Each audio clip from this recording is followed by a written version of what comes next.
Buenas tardes chicos, ¿cómo están?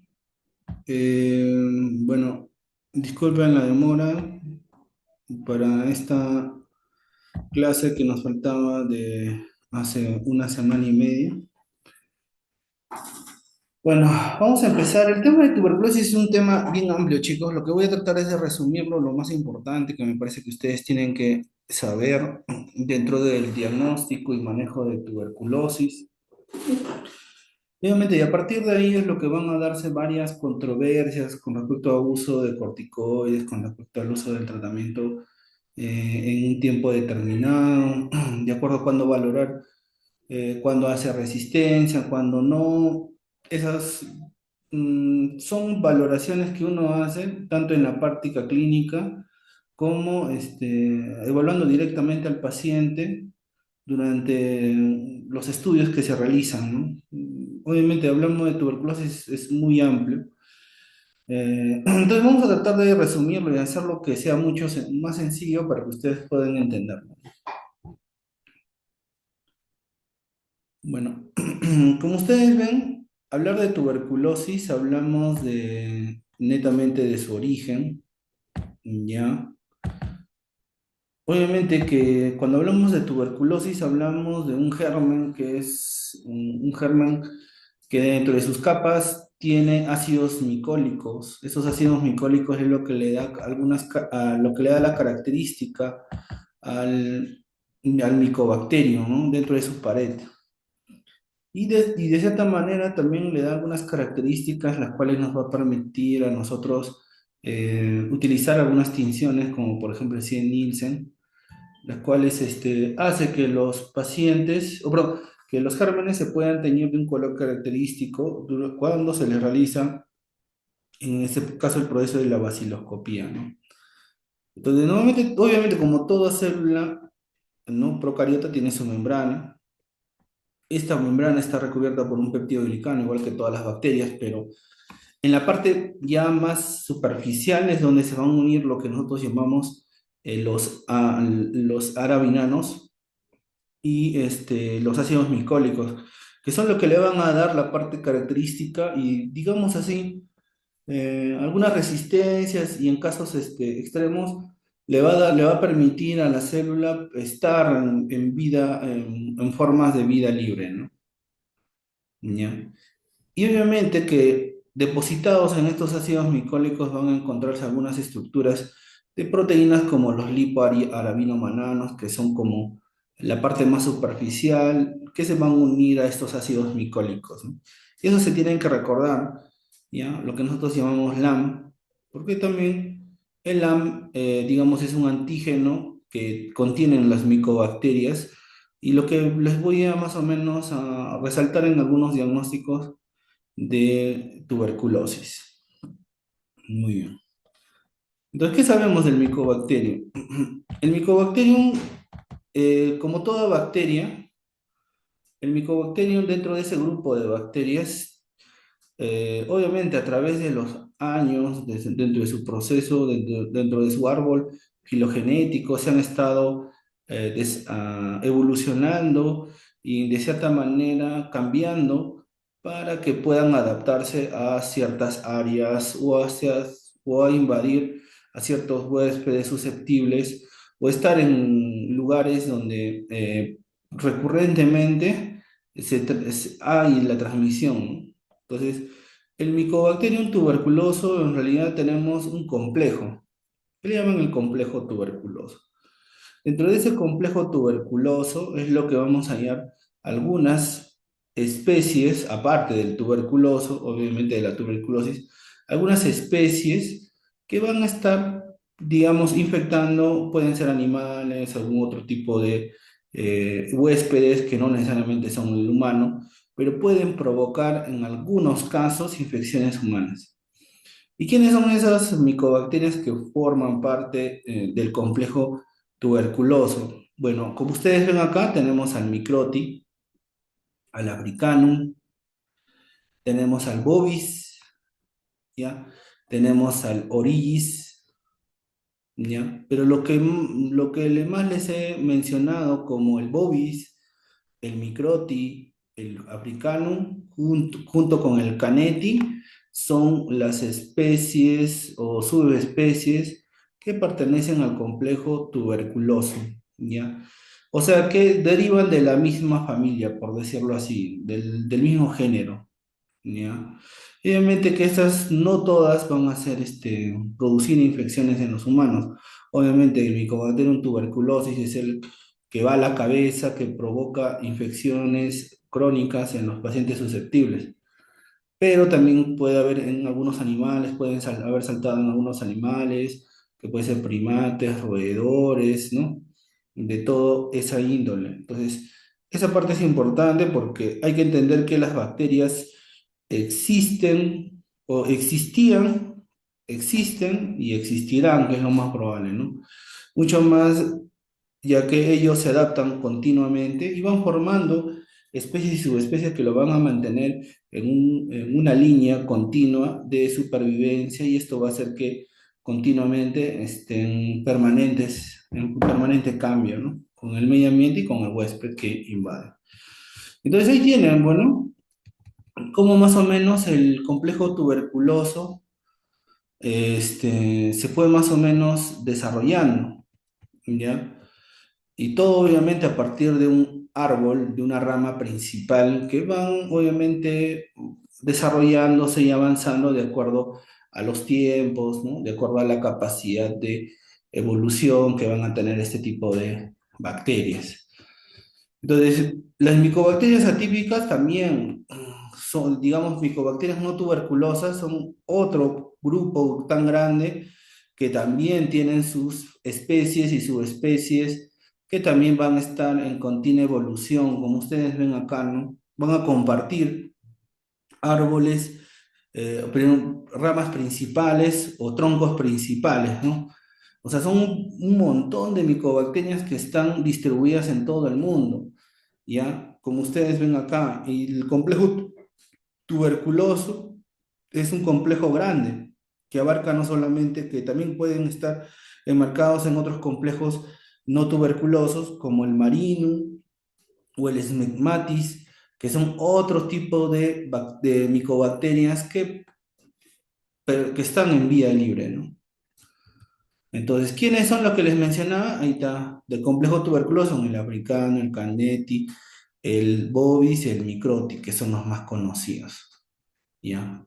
Y obviamente todos salen de una rama grande, una rama principal. Eso acuérdense siempre, ¿ya? Entonces, en el tiempo, a medida que la infección ha sido, digamos así, evaluada y vista y descubierta desde el momento de su aislamiento, ¿no? En épocas, muchos años antes de nuestra era, ya se hablaba con respecto a la enfermedad, ¿no? Ya describían los signos y síntomas que presentaban algunas personas que se infectaban de micobacterias, especialmente de la tuberculosis. Ya más o menos hablaban de cómo podía haber sido la diseminación, ¿ya? Y acá hablaba la presencia de algunas bacterias o de las formas de presentaciones tuberculosas que presentaban los pacientes, que pueden ser linfadenopatías, baja de peso, fiebre, ¿ya? Y algunos detectaban ya la presencia a nivel pulmonar de formas bien presentadas o sea, de presencias de imágenes parecidas a un tubérculo. Luego también ya empezaron a describirse un poco más se fueron definiendo cuáles son las características que tenían estos pacientes, la cual le dan el término de tuberculosis, ¿no? A partir de ahí. Pacientes que tenían tos crónica, que bajaban de peso, que por ahí presentaban hemoptisis, ¿no? Abundante. Y ya en el año 1882, acuérdense ahí, es donde Robert Koch hace la identificación o el aislamiento del micobacterio. O sea, el agente, ¿no? ¿Cuál es lo que causaba estos signos y síntomas que presentaban un grupo de pacientes? Y de ahí ya se empezaron a fabricar o determinar, como ya se sabía cuál era la causa, determinar si se podía dar un proceso de prevención o si se le podía dar un tratamiento específico. Y a partir de ahí empiezan ahí ya a aparecer algunas antituberculosas, como por ejemplo la estreptomicina en el año 1944, luego aparece en el año 1952 la isoniazida. Luego ya empiezan a haber combinaciones de terapias, ya que se miraba de que no, a pesar de que que eran disminuir la presencia, atacaban directamente la pared bacteriana. Entonces, a pesar de eso, no había una mejoría en los pacientes cuando se les daba solamente isoniazida o estreptomicina, ¿ya? Entonces aquí ya se fabricaban ya como digamos esquemas en los cuales se combinaban entre dos a tres medicamentos que en esos momentos estaban digamos dirigidos para el tratamiento antituberculoso. Y miren, a partir del año 1960, que es donde ya se hablan de las combinaciones, ahí ya se formula la posibilidad de la presencia de resistencia a este tipo de tratamiento.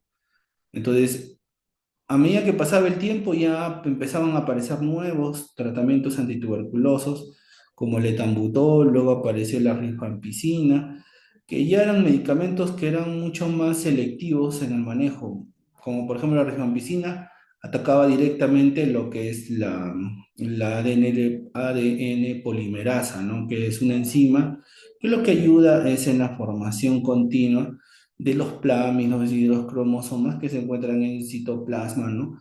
Como en las mitocondrias, por ejemplo. Entonces, eso de cierta manera ayudaba en el tratamiento eh, para tuberculosis. Ya la OMS en el año 1993 ya nos habla ya de los casos que hubo a nivel mundial de la presencia de tuberculosis en varios puntos del Perú, haciendo ya que esto, digamos, sea un punto principal, se ha visto como parte de los países que tienen gran cantidad de pacientes con tuberculosis, sea un punto principal dentro del manejo de tuberculosis. Entonces, aquí ya se le toma importancia de cierta manera para el manejo de tratamiento antituberculosos y a partir del año 2012 empiezan a haber nuevas formulaciones de tratamientos antituberculosos como por ejemplo la vidaquilina, el de la manip, ¿no? Y se empiezan a aparecer nuevos antituberculosos que se van dirigidos especialmente para manejo de pacientes que hacen multidrogo resistencia. Esa parte es importante también saber. Entonces, ¿cómo hacemos el manejo o cómo hacemos el diagnóstico de tuberculosis? Entonces, algo interesante que ustedes tienen que saber es que vamos a encontrar varias presencias de tuberculosis y eso quiero que ustedes se den cuenta.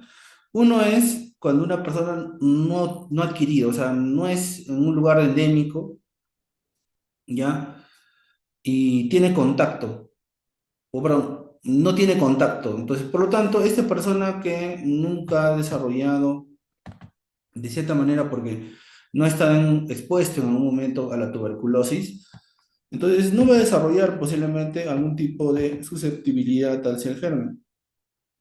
Por eso esta parte es importante.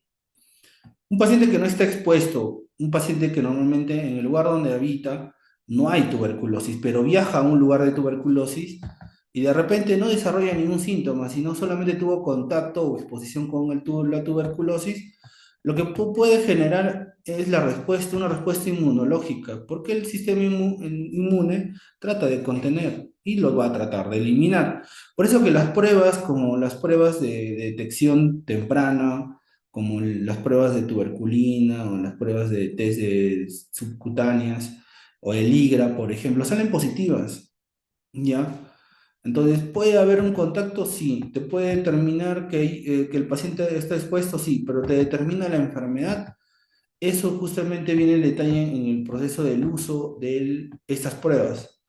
Entonces, puede ser que ya lo hayas eliminado. Entonces, por ahí lo importante es evaluar al paciente, ¿no? Como siempre les menciono, hacer la evaluación del paciente para determinar si realmente el paciente está en una fase latente, como es lo que vamos a hablar más adelante, o una fase activa, ¿ya? Entonces, cuando hablamos, cuando el paciente ha adquirido el tratamiento, ¿ya? Hablamos de pacientes que han tenido exposición, pero nunca han desarrollado la enfermedad. Acá ya tenemos, hablamos de un caso de un paciente en la cual la tuberculosis está, pero está englobada, está de cierta manera, ha sido expuesto, pero no desarrolla ningún síntoma. El paciente está sintomático, pero el paciente ya tiene contacto y de cierta manera ha desarrollado una susceptibilidad, haciendo que en algunos puntos específicos dentro de su pulmón, puede ser bronquiales, peribronquiales, pueden ser alveolares o parenquimales, la cual el paciente hace, provoca una reacción ahí en ese nivel, formando lo que nosotros llamamos un granuloma. Entonces, acá algo interesante que nosotros debemos saber es que para que forme un granuloma es una forma inactiva.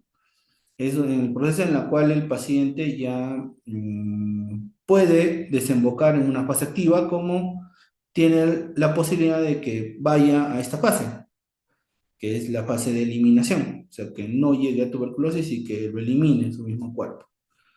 Pero detectar en ese momento implica utilizar estas pruebas que ustedes ven acá. Entonces se van a dar cuenta de que en qué pacientes podemos desarrollar granuloma. Entonces ahí viene la gran controversia de que si estamos en un paciente que ya lo eliminó, o estamos en el caso de un paciente que no lo elimina por completo, pero está ahí, en poca cantidad, pero está localizado en una zona porque puede ser normalmente a nivel de los nódulos o a nivel linfático o en alguna parte de las zonas peribronquiales que reaccionan y que permiten que se forme este granuloma, ¿ya? Pero hay que entender que el granuloma es inactivo, acuérdense de eso, es una forma de presentación inactiva, que normalmente los pacientes inmunocompetentes desarrollan ese efecto de granuloma. Entonces, algo interesante que ustedes van a entender que los granulomas normalmente no lo forman los pacientes VIH o los pacientes que tienen alguna inmunodepresión severa. Eso también es importante determinar. En el Perú tenemos esta controversia. ¿Por qué? Porque el hecho de utilizar pruebas de tuberculina hace que estemos en estos dos procesos. O bien que lo hemos eliminado, o bien el paciente ha formado un granuloma. Por eso lo que normalmente los colegas piden es una radiografía, una imagen, ¿no? Para determinar si por ahí a nivel peribronquial o a nivel parenquimal hay una presencia calcificante o no calcificante de granuloma, porque si hay calcificaciones, ya nos indica de que ya este proceso ya está pasando y que posiblemente esté en proceso de eliminación. Pero si en caso no hay, solamente indicamos por ahí, si es que se evidencia una linfadenitis, podríamos estar sospechando en una presencia de un granuloma, pero es bien difícil verlo a través una radiografía, más todavía en una imagen, ¿no? De tomografía. Entonces, aquí lo importante es determinar el uso del IGRA y del TST y hacer una buena historia clínica para determinar que estamos en una tuberculosis latente. Uno, a través de, obviamente, los datos epidemiológicos, si ha habido exposición previa o no, o si el paciente en un momento ha presentado signos o síntomas o ni un síntoma, ¿no? Para determinar si estamos en una tuberculosis latente, ¿ya? Pero en el Perú, lamentablemente, pues, como somos zona endémica, tenemos que tener mucho cuidado porque podemos tener pacientes que hayan eliminado porque su sistema inmunológico actuó de cierta manera activamente y lo eliminó al micobacterio, ¿no? Entonces, acá justamente es el detalle entre estos dos. Obviamente, si hablamos un cuadro activo de la tuberculosis, vamos a notar que ya pues el paciente empieza a tener síntomas, tos productiva, baja de peso, fiebre. Dependiendo de dónde esté localizado la tuberculosis, lo que vamos a darnos cuenta que la tuberculosis está activa, ¿no? Activa, ¿qué quiere decir? Que presenta. Los subclínicos es un gran problema porque van a haber pacientes que no hacen una sintomatología florida, que no hacen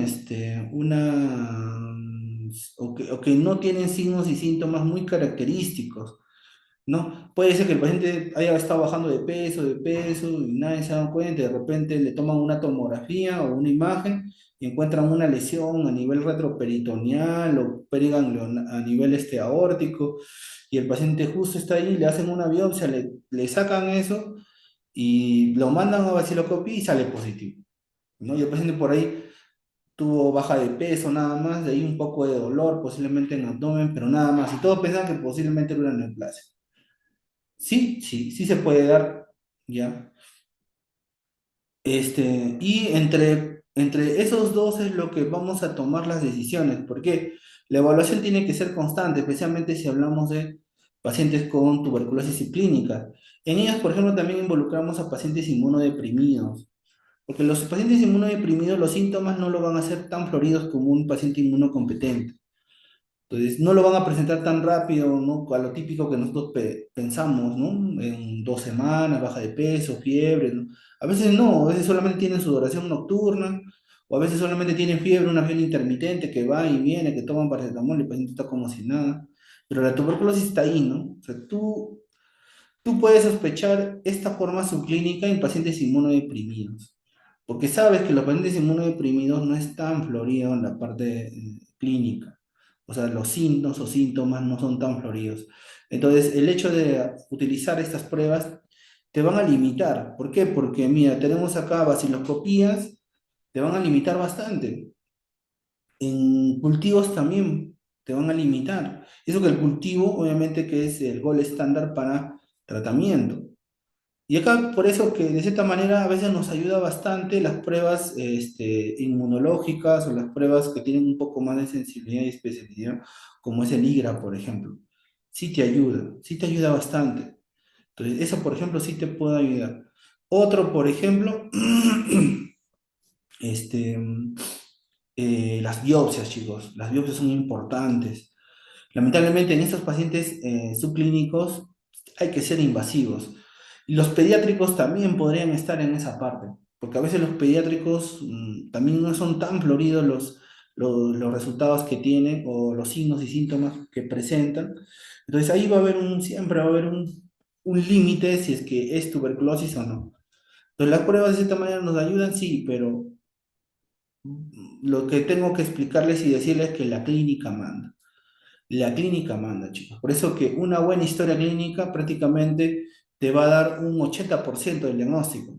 Entonces, la importancia de volver a preguntar, repreguntarle, ver datos epidemiológicos, datos de antecedentes, datos clínicos que posiblemente no le hemos detallado, volverlos a detallar nuevamente, ¿no? La fiebre, la tos, la baja de peso. Y eso no involucra que no sepamos, sino que involucra que debemos tener en cuenta de que las tuberculosis en ciertos pacientes no se presentan de una forma activa. Y eso es parte del proceso de toda enfermedad. No todas las enfermedades van a tener todos los pacientes los mismos síntomas o los mismos signos. De esa parte también ustedes deben entender. Y este cuadro prácticamente a mí me ayuda a resumir para que podamos entender en qué casos poder utilizar algunas pruebas y en qué casos no. Si yo tengo un paciente con tos productiva, con hemoptisis, con baja de peso, sudoración, el paciente ya, yo lo veo clínicamente, sí, yo le examino, tiene ganglios, anomegalias, tiene patas, esplenomegalia, ya.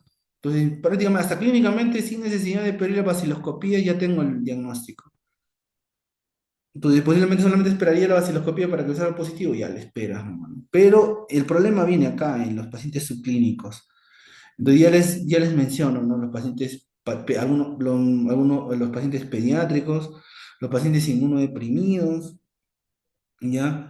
En esos pacientes tenemos que tener mucho cuidado y vigilar especialmente cómo va su desarrollo de la enfermedad. La evaluación tiene que ser constante.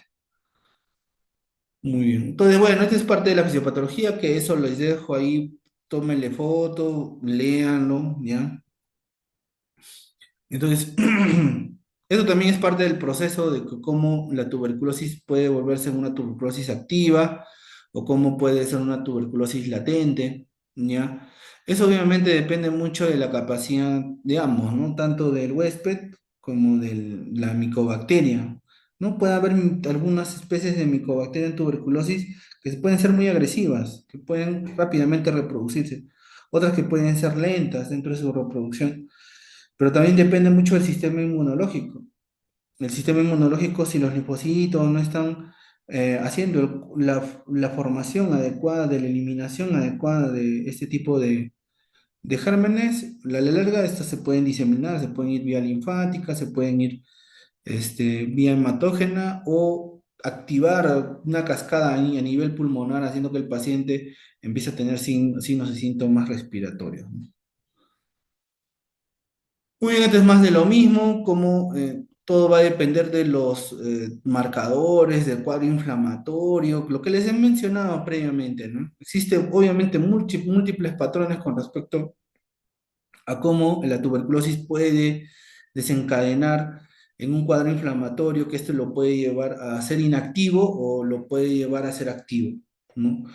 Entonces, esa es parte importante porque no se olviden, existen marcadores como el IGRA, la test de tuberculina, o en este caso, claro, la test de tuberculina para uso en piel, que son reacciones, ¿no? Que son reacciones para determinar la presencia de un tipo de anticuerpo o un grado de hipersensibilidad que me va a determinar la presencia de algunos anticuerpos que van dirigidos a las micobacterias, ¿no?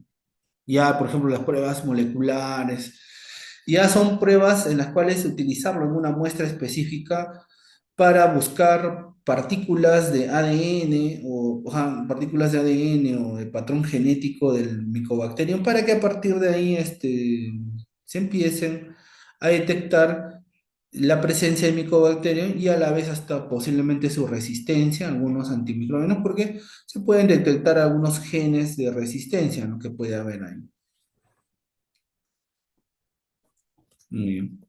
Entonces, acá es algo interesante que ustedes deben saber es que existen varias formas de tuberculosis. Tenemos la tuberculosis pericárdica, ¿no? Una pericarditis tuberculosa, esa, digamos así. La pericarditis tuberculosa es una forma de presentación de la tuberculosis donde lo que va a provocar es inflamación a nivel de pericardio. Ya, obviamente que se puede diseminar por vía hematógena o por vía linfática, pero acá lo interesante es la inflamación a nivel de pericardio, ¿ya? Y eso es lo que hace que los pacientes empiecen a tener signos y síntomas de síndromes mediastinales, ¿no? El paciente empieza a tener disnea. ¿Por qué? Porque empieza a haber un aumento del volumen a nivel de pericardio, ¿no? Por el engrosamiento o por el hecho de que hay líquido. Entonces el paciente cuando camina y el corazón empieza a latir, no va a latir de una forma adecuada, entonces va a sentir molestias, dolor, ¿no? Un poco de dolor torácico, cansancio, disnea, agotamiento. Entonces va a tener como un síndrome mediastinal a nivel del corazón. En algunos casos, ya si tú le examinas, no vas a escuchar de forma adecuada los latidos cardíacos. ¿Por qué? Porque tanto es la colección que va a tener alrededor que no escuchas como la presentación, vas a pensar que está taponado, ¿no? Entonces, acá lo interesante es que la pericarditis tuberculosa, normalmente el germen no se ubica directamente ahí. Puede estar ubicado dentro de la serosa, puede estar directamente en la serosa, pero en el líquido es muy difícil que se detecte, ¿ya? Así tú le tomes un GeneXpert, una prueba molecular como el GeneXpert o un Genotype, a veces te sale negativo, ¿ya? Pues acá lo importante es la clínica y el aislamiento posiblemente del micobacterio. Entonces siempre es importante determinar si está asociado a otra infección o algún otro tipo de manifestación, que puede ser pulmonar, ¿no? Como en este caso ustedes ven, por ejemplo, no solamente es el aumento del mediastino, sino también tiene derrame pleural. Entonces también sería bueno hacer el estudio del líquido pleural junto con el estudio del líquido pericárdico. Y así determinar a través de helada, bueno, en algunos casos en pacientes no VIH, pues se podría utilizar helada, la presencia de proteínas, la presencia de glucosa, en casos, obviamente, hacer el estudio de vaciloscopía, ¿no? Y en algunos casos ya hacer biopsias, que sería, bueno, un poco más cruento el procedimiento, pero en casos ya más, digamos así, en las cuales existe una alta duda diagnóstica, hacer una biopsia, ¿no? Pero normalmente los pacientes que vienen así vienen con síntomas previos. Pacientes con pericarditis vienen con síntomas previos, vienen con baja de peso, o sea, con los síntomas característicos, ¿no? Tos crónica, baja de peso, sudoración nocturna, fiebre, así vienen. Y de repente empiezan a tener dolor torácico, empiezan a tener cansancio, disnea, una disnea progresiva, ¿no? Y dolor torácico a nivel de mediastino. Entonces, eso es lo característico que van a tener los pacientes.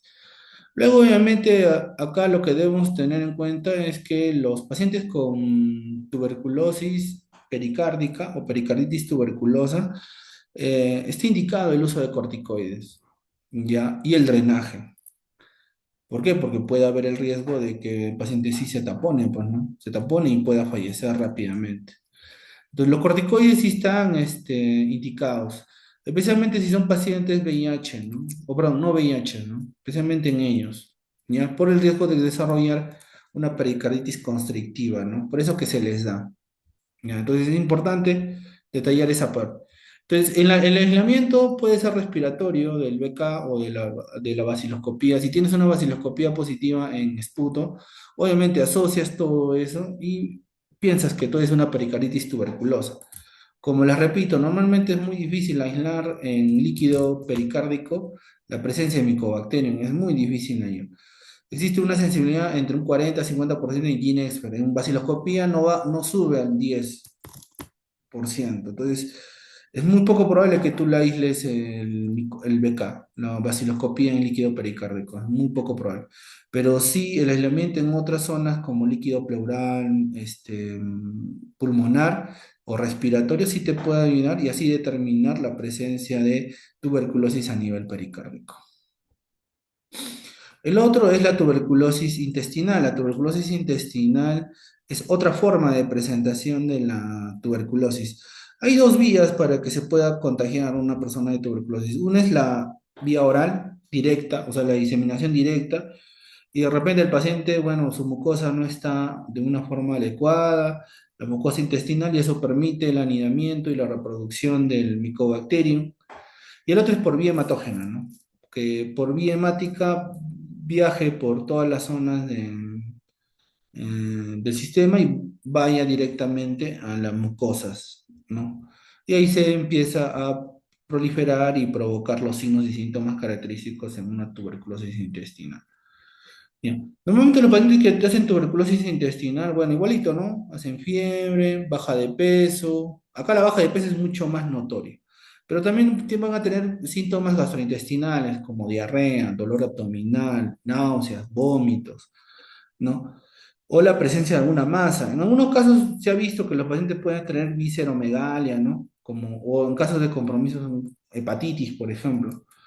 ¿Ya? Es un poco probable en sí, pero lo que sí se asocia a veces es la presencia de líquido peritoneal, que puede ser interasas, como que puede ser también a nivel peritoneal, o sea, dentro de la membrana.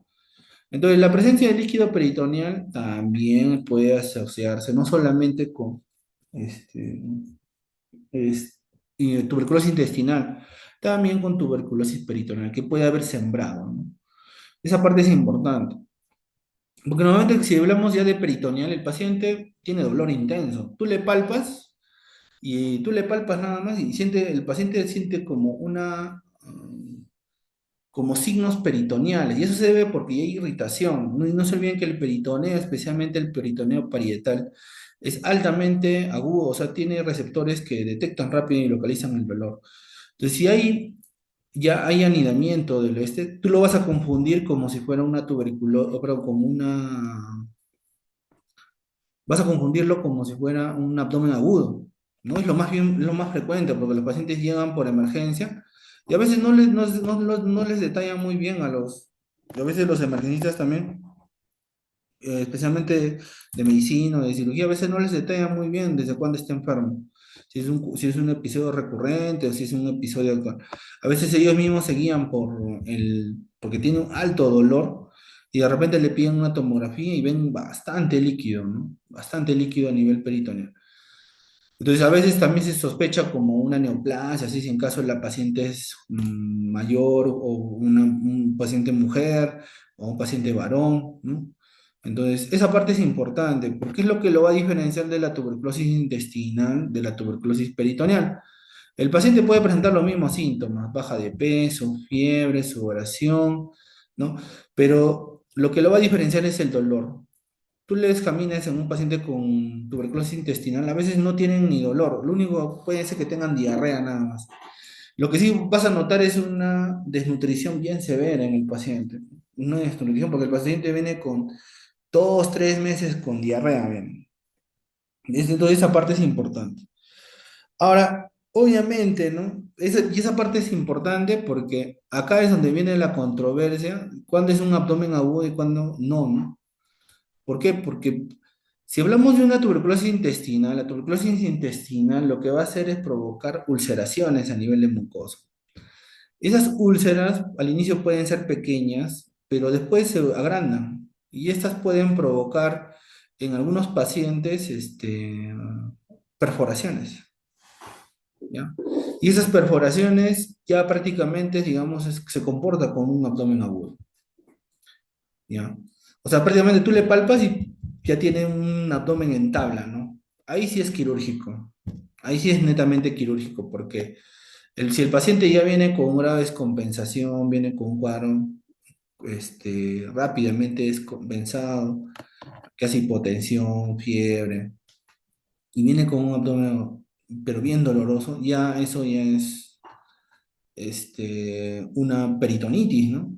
Que va a requerir rápidamente cerrar o limpiar esa zona, ¿no? Entonces, ya pues ahí la mortalidad se duplica, hasta se triplica dependiendo del tiempo en el cual el paciente ya pasó desde que desencadenó en una perforación intestinal. Lo de bueno es que es muy poco frecuente eso. Lo de bueno es que es poco frecuente la perforación por TEG. Pero el detalle es cuando el cirujano quiere intervenir, ¿no? ¿Cuándo intervenir? Y eso siempre ha sido el problema cuando se tiene que intervenir, ¿no? Siempre ha habido una discusión en el manejo de tuberculosis porque genera siempre controversia, ya que el cirujano lo que va a pedir es que posiblemente que tenga vaciloscopía negativa porque se va a contaminar, todo eso, ¿no? Existe siempre una controversia, ya que obviamente, independientemente de la prueba que salga, el paciente tiene que ser intervenido, ¿no? O sea, tiene que ser intervenido porque igual que todo abdomen agudo, no solamente hay gérmenes a nivel, no solamente es la tuberculosis lo que está provocando la perforación, sino que pueden mirar gérmenes que vienen de que vienen de la microbiota intestinal y migran, ¿no? Hacia la zona intestinal y esas pueden provocar abscesos, microabscesos y pueden provocar rápidamente un daño orgánico general en el paciente y el paciente puede fallecer. Pues existe mucha controversia aquí. ¿Cuándo darle tratamiento crónico? ¿Cuándo darle tratamiento manejo médico? ¿Y cuándo darle un manejo quirúrgico? Entonces, normalmente, cuando el paciente esté estable y tiene tolerancia o el paciente está con signos, digamos así, estables, podemos darle tratamiento médico, ¿no? Darle un manejo médico hasta que el cuadro se resuelva. Pero en la casa ya el paciente está en una zona séptica, está chocado, va a requerir una intervención quirúrgica, ¿no? Y bueno, en ese caso ya se valora, se hace un peso, un contrapeso, que si de acuerdo a su edad, de acuerdo a su estado nutricional, ¿no? Si es que va a aguantar la operación, ya. Eso obviamente que es un manejo quirúrgico, pero normalmente un paciente que viene ya con una perforación, porque es una perforación, o sea, no estamos hablando de un caso en el cual el paciente ha hecho, bueno, un cuadro de estreñimiento crónico, no, no, no, o sea, ha hecho una perforación. Pero si es una perforación, sí va a requerir manejo quirúrgico, ¿no? Posiblemente colocar estomías, limpiar, hacer un lavado, ¿no? un lavado peritoneal, lavar la parte intraabdominal, todo eso, ¿no?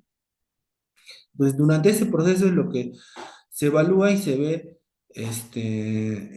la posibilidad de que el paciente salga del cuadro y así continuar con el tratamiento antituberculoso. ¿Ya? Otro tema interesante es la tuberculosis renal. La tuberculosis renal es la presentación del Mycobacterium a nivel del parénquima renal. ¿Ya? Esta migración puede ser linfática, también puede ser por vía intestinal, ¿no? Puede ser que el Mycobacterium viaje, pase por la mucosa. Dentro de las mucosas también existen ganglios linfáticos. Estos ganglios linfáticos también tienen mucha unión con especialmente con las vías urinarias. Entonces pueden migrar, ¿no? De forma ascendente o descendente a los lugares, no solamente a nivel renal, sino también genitourinario, como ustedes ven ahí, ¿ya? Entonces el Mycobacterium puede entrar a la mucosa y de ahí derivarse o distribuirse en varios puntos a nivel del abdomen. Obviamente dentro de ellos están las vías urinarias, ¿no? Y pueden provocar a nivel del uréter, ¿no? En caso de los varones, en la zona de próstata, genito testicular, en cordón espermático. En caso de las mujeres, en el útero, en las zonas de los ovarios, las trompas. O sea, la tuberculosis sí puede migrar y eso se debe porque se puede ir por vía linfática. Y esa parte de ustedes es importante saber. Más y todavía por ahí se sospecha de que el paciente tiene tuberculosis intestinal. ¿Ya? La otra forma es por vía hematógena, ¿no? Obviamente, el riñón al ser un órgano principal dentro de la filtración de la sangre, es la que se lleva una buena cantidad de gasto cardíaco. Entonces, por vía hematógena también puede haber migración de la tuberculosis y provocar daño parenquimal, provocando las fases de cavernomatosis de la tuberculosis renal, ¿no? No se olviden que las fases son, ¿no? Primero, la primera fase es que no hay daño, ¿no? Por ahí puede haber una glomerulonefritis que se puede detectar en un examen de orina. Luego empiezan a aparecer las lesiones, ¿no? Que son lesiones como tipo cavernas, ¿no? Aparece una sola lesión al inicio, luego aparecen dos, o en el otro caso ya un riñón, se vuelve un riñón cavernomatoso interno, engrosado, o disminuyen todas sus paredes, ¿no? Eso ya sería una tuberculosis ya de cuarto grado, ya avanzado, donde prácticamente ese riñón ya no, ya no tiene ningún uso, ¿no? Prácticamente ya perdió la capacidad de filtrar o de formar orina, ¿no? Entonces, sí se puede haber, sí puede haber, ¿no? Sí puede haber. Una pregunta interesante es que, por ejemplo, si puede haber afectación de los dos riñones. Es muy raro que se afecten los dos riñones en una tuberculosis renal, pero sí se puede presentar, ¿ya? Es poco frecuente, pero sí se puede presentar debido a la diseminación. Todo eso va a depender mucho de la carga bacilífera que va a tener el paciente y la capacidad de que esto llegue directamente por vía hematógena. Muy bien. Ahora, ¿qué síntomas puede presentar? Como ustedes ven, normalmente los signos y síntomas que pueden presentar con mayor frecuencia, este, empiezan a tener, por ejemplo, hematuria, dolor lumbar, fiebre, la presencia de alguna masa, especialmente, por ejemplo, en varones, si es en masa escrotal, la presencia de líquido libre en mujeres, por ejemplo, en caso de que se sospeche una enfermedad pélvica inflamatoria, no puede haber líquido libre y de repente si es algo crónico, que la paciente presenta baja de peso, dolor peripélvico, todo eso podría ser, y más los datos epidemiológicos, podríamos sospechar hasta la presencia de una tuberculosis a nivel de ovario o eh, de útero, ¿ya? Entonces, como les mencionaba, ¿no? Normalmente la afectación es unilateral, normalmente siempre se afecta uno, el derecho o el izquierdo. Y la pregunta que siempre han hecho, ¿cuál es el riñón que más se afecta, ¿no? ¿El derecho o el izquierdo? Ya, eso les dejo de preguntas a ustedes, porque podría ser pregunta de examen de examen para su evaluación, ¿ya? ¿Cuál es el que más y por qué, ¿no? Y la pregunta sería, ¿cuál es el que más normalmente, como les digo, es unilateral con mayor frecuencia, es muy raro bilateral, ¿ya? Pero ¿cuál es el que se afecta más, el derecho o el izquierdo? Y la pregunta sería ¿por qué, no? Si el derecho se afecta, ¿por qué se afecta más el derecho? Y si se afecta el izquierdo, ¿por qué se afecta más el izquierdo? ¿Ya? Como ustedes ven, la mortalidad es muy baja cuando hay afectación a nivel renal o genitourinario. Ya es muy baja, ¿ya? Porque no compromete órganos principales, ¿no? Pero a la larga, obviamente, si es que el paciente no tiene un buen manejo, a la larga esto puede conllevar a que el paciente no mejore y, bueno, por otras causas o propias de la tuberculosis puede hacer que fallezca el paciente, ¿no? Pero la mortalidad normalmente es baja, así que diagnosticándole con pruebas y con signos clínicos, tranquilamente podríamos dar el diagnóstico y darle el manejo del tratamiento. Ah, ya, la pregunta sería, ¿no? ¿Cuál es la forma, qué tipo de glomerulonefritis produce la tuberculosis a nivel renal, o sea, a nivel de glomérulo, ¿no? ¿Qué tipo de glomerulonefritis? ¿Ya? Eso también los dejo para que vayan leyendo. Ya. Ah, ya, en las fases de cavernomatosas puede haber reversión, sí, especialmente cuando llegas a estadio 2 o estadio 3. En estadio 4 ya es muy difícil que se revierta eso, porque ya es una secuela, ya, es un poco probable. Entonces, ahí posiblemente ya va a quedar como una secuela ese riñón, ¿no? Que ha sido afectado por la tuberculosis. El otro que también y se ha visto con regular frecuencia es la espondiloartritis tuberculosa, ¿no? O en algunos casos le dicen osteomielitis de la columna, ¿no? Ya que involucra hueso en algunos casos. La espondiloartritis nos habla ya del compromiso de la columna a nivel de, por ejemplo, articular, que podría ser a nivel de los discos intervertebrales o propio de los cuerpos vertebrales, ¿no? En ese caso podríamos hablar si es los cuerpos intervertebrales, o perdón, de los discos, hablaríamos de una espondilodicitis, ¿no? Espondilodicitis, ¿ya? Y el otro es espondiloartritis, ya hablamos específicamente del hueso, ¿no? Como una osteomielitis de columna, ¿ya? Acá la presentación, chicos, es de un paciente con una imagen. La resonancia magnética acá es lo que te ayuda bastante para el diagnóstico de una espondiloartritis o una espondilodicitis tuberculosa. Obviamente, junto con los hallazgos imagenológicos están los signos y síntomas, ¿no? De los pacientes, ¿ya? Y esa parte es importante también saberlo, ¿ya? Pero siempre, obviamente, siempre se descarta los patógenos con mayor frecuencia, como por ejemplo brucela, se descarta que no vaya a ser un evento piógeno, ¿no? Por eso es importante preguntar al paciente si tiene un antecedente de una infección urinaria previa, si es diabético, si el paciente ha sufrido de fracturas o ha sufrido de caídas, ¿no? Todo eso es importante porque de acuerdo a eso es lo que vamos a sospechar. Obviamente, junto con eso, los síntomas y signos principales que pueden tener el paciente, ¿no? La fiebre, ¿no? La baja de peso, la sudoración nocturna, que en las espondiloartritis a veces no se presentan tan típicamente como en otras infecciones de otro tipo digamos así, que afectan otros órganos, ¿no? Es bien, pero bien raro. Pero algunos casos sí se puede presentar. Por eso que acá la imagen es importante, chicos, la imagen. Especialmente si hablamos de un cuadro crónico, ¿no? Que tiene más de 6 meses en evolución. Y de repente el paciente está por ahí entre sube y bajada de peso y de repente tenía una fiebre intermitente que una vez a la semana, así. Entonces ahí podrían sospechar en tuberculosis, ¿no? Una espondilodicitis o una espondiloartritis o una osteomielitis de columna por tuberculosis. Desde acá, ¿cuál es lo importante? La imagen. La imagen es importantísima. Puede ser una tomografía, que también nos ayuda, pero también podría ser lo que más te ayuda y es altamente sensible, es la resonancia magnética.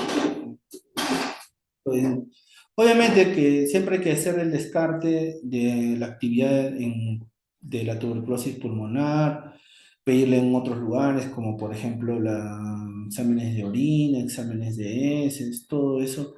De esa manera ayuda, sí ayuda, porque puede haber aislamiento en otros órganos, como igual como hemos mencionado en la pericarditis, ¿no?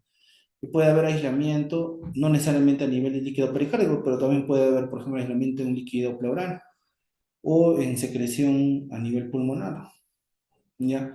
Acá es algo parecido. Pero también acá lo ideal sería si encontramos un absceso, una buena cantidad de líquido, que lo que pensamos es tuberculosis, lo ideal sería drenarlo, ¿ya? Drenarlo. Por eso que es tan importante el uso de las imágenes acá. ¿Y cómo es el tratamiento? Bueno, chicos, el tratamiento es sencillo.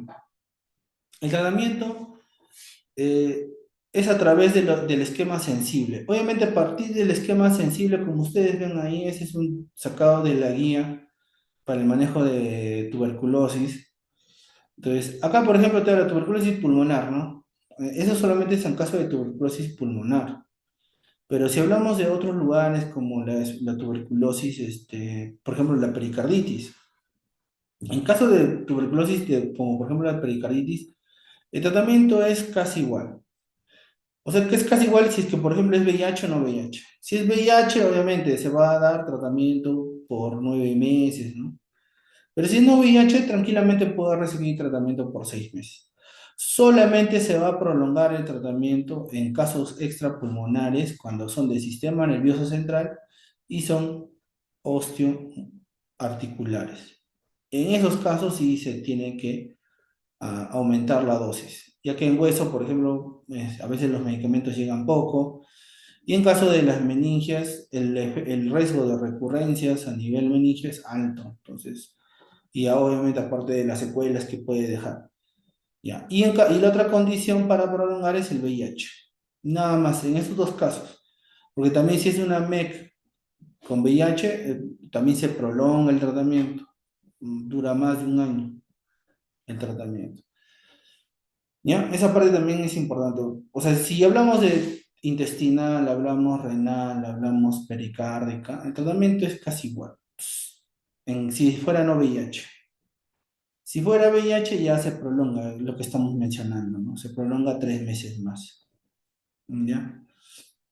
Bueno, y acá te habla de las pruebas moleculares, ¿no? La que les he mencionado, el Genotype y el GeneXpert, que son pruebas moleculares que detectan no solamente el Mycobacterium, sino te va a detectar los genes de resistencia. En caso del GeneXpert te detecta la rifampicina nada más. En caso del Genotype te va a detectar la isoniazida como la rifampicina, te detecta los dos, ¿no? El CATG, que es el para resistencia a isoniazida, y el RPOB. El RPOB, que es para detección que es gen de resistencia contra la rifampicina, ¿ya? Esas dos genes es lo que va a detectar esas dos pruebas moleculares. Obviamente que después ya hablan del Ultra Gene pero que es una prueba que no solamente abarca otros genes de resistencia, o sea, lo que les he mencionado, sino otros más, para detectar especialmente estructuras específicas del Mycobacterium. Bueno, estos son los esquemas en los cuales nosotros nos basamos. Obviamente, la primera línea, o en este caso, el esquema sensible: isoniazida, rifampicina, piracinamiento, mutol. Hasta la actualidad tenemos, sí. En la actualidad lo utilizamos, sí. ¿Sigue siendo parte del manejo? Sí. Entonces no se olviden esa parte. Isoniazida 5 miligramos, entonces no se olviden. Isoniazida 5 miligramos. Ese es en la primera fase. Son 50 dosis. Luego vienen las otras 150 dosis que se van a dividir, si en caso no es VIH, se van a dividir en cada 48 horas. O sea que se va a dar 3 veces a la semana. ¿Ya? Y se divide en isoniazida y rifampicina en la segunda fase. Entonces, en la primera, isoniazida le da 5 miligramos por kilogramo de peso. Rifa, 10 miligramos por kilogramo de peso. Etambutol, 20 miligramos por kilogramo de peso. Y piracinamida, 25 miligramos por kilogramo de peso. A esto le vas a añadir isoniazida. La isoniazida es una vitamina, perdón, se le va a iniciar la piridoxina. La piridoxina es una vitamina que lo que va a hacer es evitar los efectos adversos de la isoniazida, las cuales son la neuropatía periférica, ¿no? Para eso se le añade isoniazida.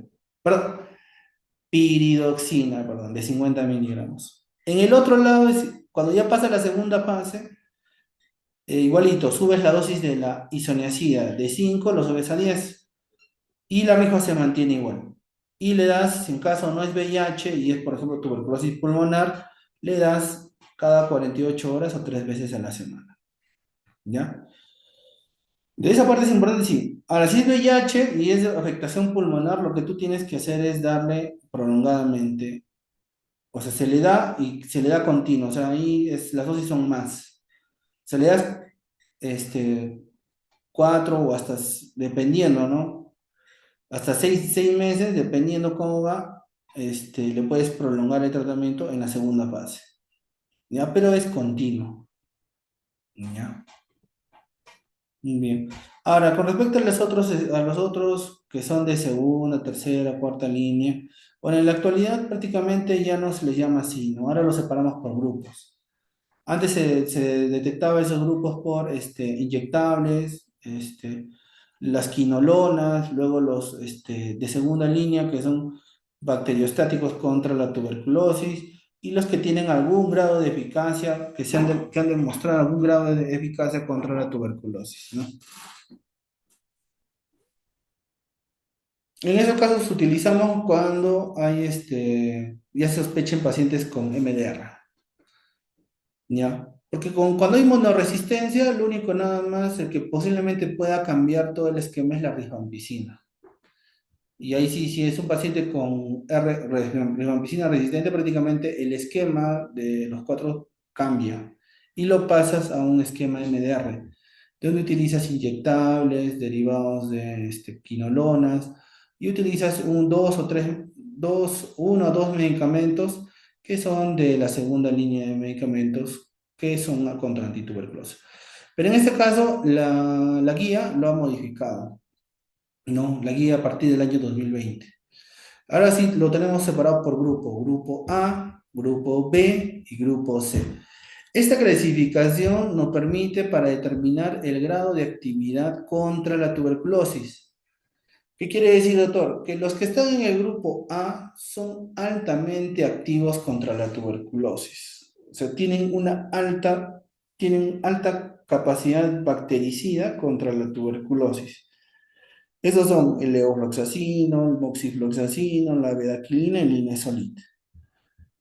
Los del grupo B son los que tienen intermedia actividad. Ahí está la clofazimina y la cicloserina. Hay que entender que la cicloserina tiene efectos también neuropáticos y neurológicos. Por eso que la cicloserina puede provocar en los pacientes cambios de conducta, alteraciones de comportamiento. Y para evitar esos efectos neurológicos también les dan lo que nosotros, igual que la piridoxina, ¿no? La clofazimina, lo que se ha visto, uno de los efectos más adversos que tiene es el cambio de coloración. La clofazimina cambia de coloración, los vuelve así medios o rojizos o pardos la cara, ¿no? El hombre lo queda, bueno, podemos decirlo como hombre rojo, pero es un cambio de piel que les va a dar por el uso de la clofazimina, ¿no? Hay que tener que la clofazimina también se utiliza para lepra. Lepra también se utiliza la clofazimina. En el grupo C tenemos los que tienen baja actividad contra la tuberculosis, contra el micobacterio. Ahí están, por ejemplo, el imipenem, el etambutol, la piracinamida, la micacina, el tionamida. Se divide así en esos grupos para utilizar de acuerdo a si es un MDR o un XDR. Entonces, normalmente si es XDR, los del grupo A resaltan más. Si es perdón, claro, si es un MDR, los del primer grupo resaltan más. Si es un XDR, prácticamente han hecho resistencia no solamente a ISO-RIFA, sino también han hecho resistencia al grupo A, o sea, al MOXI, al levofloxacino. En este caso, yo utilizas más del grupo B y del grupo C, ¿ya? Para mejorar. Pero obviamente sigues utilizando la bedaquilina o el linezolid, dependiendo, ¿no? Entonces, acá esos esquemas que les mencionaba, ¿no? Tuberculosis con resistencia a isoniazida, por ejemplo, monoresistencia, solamente sacas a la isoniazida y lo introduces a la levofloxacina, ¿ya? Y ahí está el tratamiento. Igual, si es este esquema oral, un esquema oral acortado en un tratamiento por MDR o resistencia a rifampicina. En este caso ya se prolonga. Y utilizan, por ejemplo, bedaquilina, linezolid, clofazimina y levofloxacina. ¿Ya? Y si es un MDR con resistencia a rifampicina, tenemos dos opciones acá, chicos.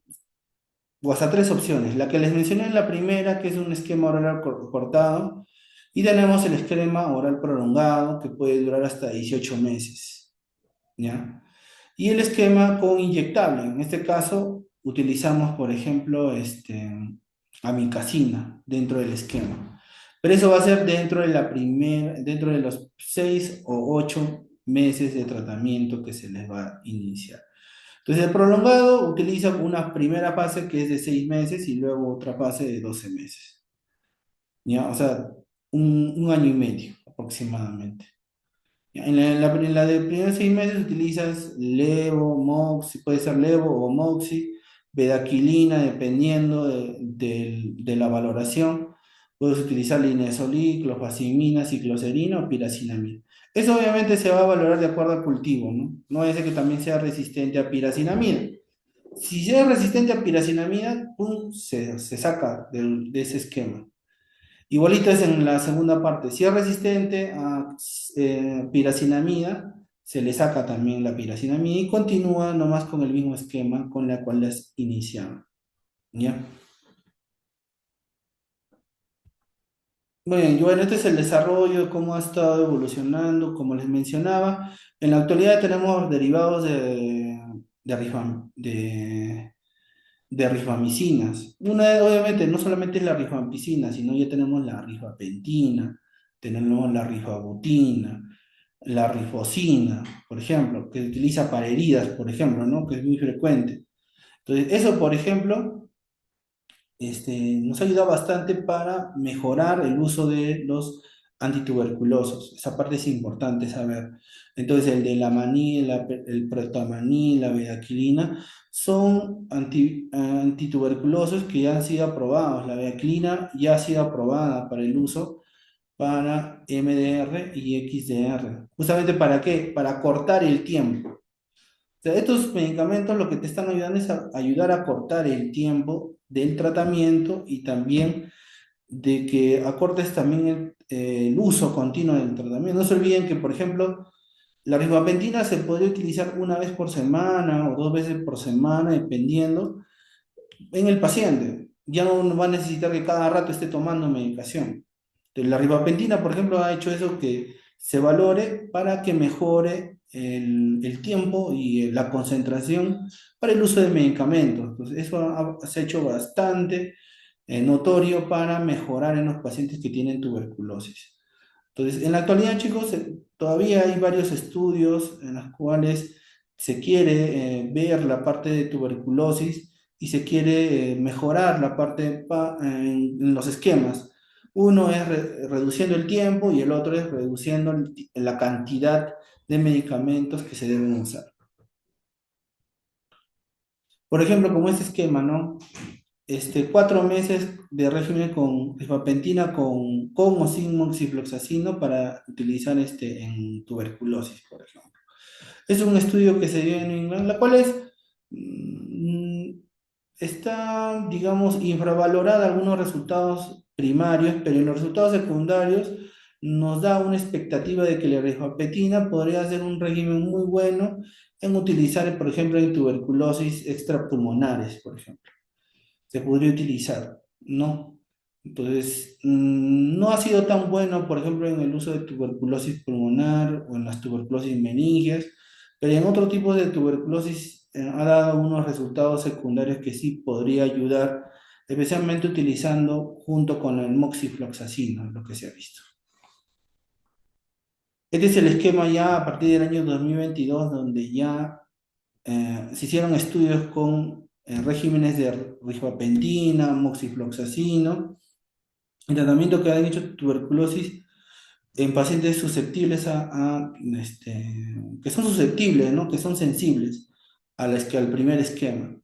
Y acá lo que se ha hecho es, por ejemplo, utilizar rifampicina y moxifloxacino en 4 meses nada más, la cual ha ayudado bastante en reducir el tiempo y así mejorar que el paciente salga muy rápido del cuadro en la cual tiene la tuberculosis pulmonar, ¿no? Lo que les mencionaba en el anterior estudio, ¿no? Es casi, de ahí es lo que se ha derivado ese estudio, ¿no?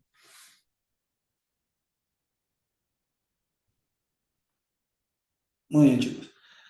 Bueno, espero que les haya ayudado. En la actualidad existen varios esquemas que se les podría ayudar. Uno de esos de los esquemas que es que les he enviado, pero también les invito a leer del año 2023 el esquema modificado a partir del uso de los nuevos antituberculosos. Chicos, es lo que les he puesto es de acuerdo a lo que está descrito ya en la norma técnica del Ministerio de Salud del Perú con respecto al manejo de tuberculosis, tanto pulmonar como extrapulmonar. Muy bien, chicos. Nos estamos viendo. Cuídense.